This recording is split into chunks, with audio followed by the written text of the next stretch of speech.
വിഴിഞ്ഞം രാജ്യാന്തര തുറമുഖം കേന്ദ്രീകരിച്ച് കണ്ടെയ്നറുകളുടെ നേരിട്ടുള്ള കയറ്റുമതി ഇറക്കുമതി പ്രവർത്തനങ്ങൾക്ക് ഓഗസ്റ്റ് 18-ന് തുടക്കം കുറിക്കുകയാണ്. റോഡ് മാർഗമുള്ള ചരക്കുനീക്കം സുഗമമാക്കുന്നതിലൂടെ തുറമുഖത്തിന്റെ പ്രവർത്തനങ്ങളിൽ നിർണായകമായ മാറ്റമാണ് സംഭവിക്കാൻ പോകുന്നത്.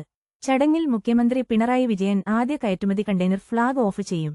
ഇതിനുശേഷം നടക്കുന്ന സമ്മേളനത്തിൽ സർക്കാരിന്റെ സ്വപ്നപദ്ധതിയായ മിഷൻ സമുദ്ര ഔദ്യോഗികമായി പ്രഖ്യാപിക്കും. അന്താരാഷ്ട്ര ഷിപ്പിംഗ് കമ്പനികൾ, വ്യവസായ പ്രമുഖർ, ലോജിസ്റ്റിക്സ് വിദഗ്ധർ എന്നിവർ പങ്കെടുക്കുന്ന ചടങ്ങിൽ കേരളത്തിന്റെ വികസന നയരേഖ അവതരിപ്പിക്കും.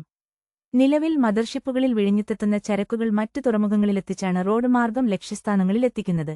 ഈ രീതിയിൽ മാറ്റം വരുത്തി വിഴിഞ്ഞം വഴി നേരിട്ട് റോഡ് മാർഗം ചരക്കുനീക്കം നടപ്പിലാക്കുന്നതോടെ ഗതാഗതച്ചെലവും സമയവും വലിയ തോതിൽ കുറയ്ക്കാൻ സാധിക്കും.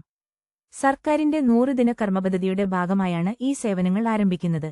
പദ്ധതി യാഥാർത്ഥ്യമാകുന്നതോടെ വിഴിഞ്ഞം സമ്പൂർണ്ണ വാണിജ്യ കവാടമായി മാറുമെന്നും വലിയ തോതിലുള്ള നിക്ഷേപങ്ങൾക്കും തൊഴിലവസരങ്ങൾക്കും ഇത് വഴിയൊരുക്കുമെന്നും മുഖ്യമന്ത്രിയുടെ ഓഫീസ് അറിയിച്ചു. കൂടുതൽ വാർത്തകൾക്കായി ഈ ചാനൽ സബ്സ്ക്രൈബ് ചെയ്യുക.